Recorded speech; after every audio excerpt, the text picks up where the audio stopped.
L'immobilier simplifié avec Patrick Lapalme.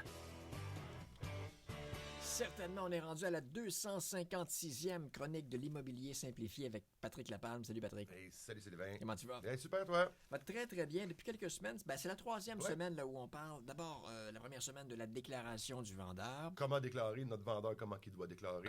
Par la suite, la semaine dernière, suite à cette déclaration, suite à l'inspection, on disait que c'était possible de se sortir de l'offre d'achat s'il y avait des facteurs significatifs. Oui, exactement. Et qu'on devait remettre aussi à l'inspection aux vendeurs. Oui, il y a des facteurs significatifs, mais on est toujours intéressé par la maison. Ouais. Là, on commence à négocier. Exactement. Donc, ce qu'il faut savoir, donc, on a traversé les deux premières étapes. Bon, qu'on accepte la propriété telle quelle. La deuxième, on n'aime pas la propriété. On a trop d'argent à mettre dessus. La troisième, la propriété nous intéresse énormément, mais on va tenter une négociation avec notre client. Donc, à la fin de l'inspection de la propriété, dans la majorité des cas, les courtiers sont présents sur les lieux, le vendeur est présent, l'acheteur est présent, naturellement, l'inspecteur est là avec son équipe. Donc, il va y avoir un récapitulatif qui va se faire de l'état de la propriété directement sur les lieux avec toutes les parties. À ce moment-là, il va aussi être possible de savoir, naturellement, le courtier de l'acheteur qui va passer le message à son courtier, lui dire « Oh, je suis toujours intéressé, mais selon les facteurs que je viens de voir, exemple, fissure de fondation, moisissure dans l'entretoit, il peut y avoir présence de vermiculite qui peut être contaminée à l'amiante, il peut y avoir plein de trucs comme ça qui sont des facteurs naturellement qui sont significatifs, qui vont diminuer les revenus ou augmenter les dépenses. Ouais. De dire, on va commencer une négociation suite à la découverte de ces faits-là. Ce qu'il faut aussi se rappeler, il faut être assez rapide sur la gâchette pour que notre client acheteur puisse déjà débuter ses coups de téléphone à son entrepreneur pour avoir un coût de travaux. Comment ça va coûter faire la réparation de l'item qui va être mis en négociation? Il ne faut pas oublier un fait non plus, il faut déprécier la valeur de l'item qui va être mis en négociation. Donc, un exemple.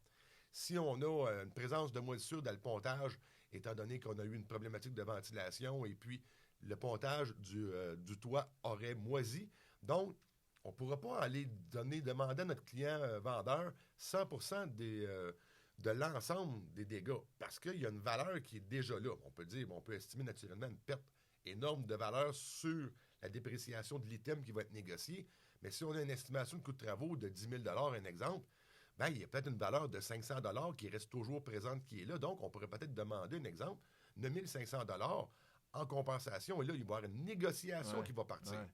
Il faut aussi se rappeler toujours que quand on va faire cette négociation-là, là, on a beaucoup de propriétés présentement qui sont vendues sans garantie légale. Mais on achète une propriété qui n'a qu'une garantie légale dessus.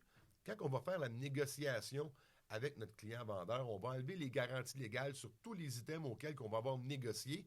Et quand on va faire notre négociation, on va remettre les pages uniquement du rapport d'inspection à notre client vendeur pour qu'il soit au courant sur lesquels qu'on va négocier et que lui aussi puisse débuter ses appels aux entrepreneurs pour avoir une estimation de coût de travaux de remplacement. Donc, il ne faut pas oublier non plus la dépréciation qui va être là.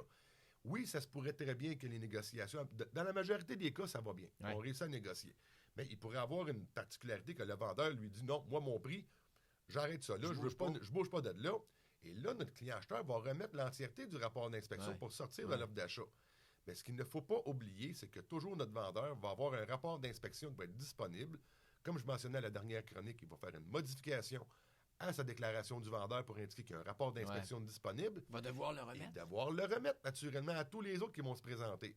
Donc, est-ce que c'est plus avantageux pour le vendeur de négocier avec l'acheteur qui est présent là, sur les lieux? Parce que lui nous a manifesté l'intention de, oui, la propriété, j'ai toujours l'intérêt, mais je veux négocier sur des faits qui sont significatifs, qui vont augmenter mes dépenses. Quand on négocie, normalement, j'imagine c'est soit une réduction du prix ou encore, comme tu le disais, le vendeur qui peut dire, moi, je vais faire les modifications avant. L'idéal est toujours de faire les modifications par le client acheteur. S'il y a une négociation qui met en cause que le vendeur va faire les travaux correctifs, donc il va falloir modifier notre promesse d'achat et indiquer que le vendeur et l'acheteur sont en accord de faire la modification de tel item par l'entrepreneur XYZ avec bel et bien des licences de la RBQ. Okay. Ça prend vraiment des licences. Et aussi, il va falloir s'assurer que l'entrepreneur va être payé avant l'acte de vente pour pas que l'entrepreneur lève une hypothèque légale parce que le vendeur n'a pas payé les travaux à la propriété.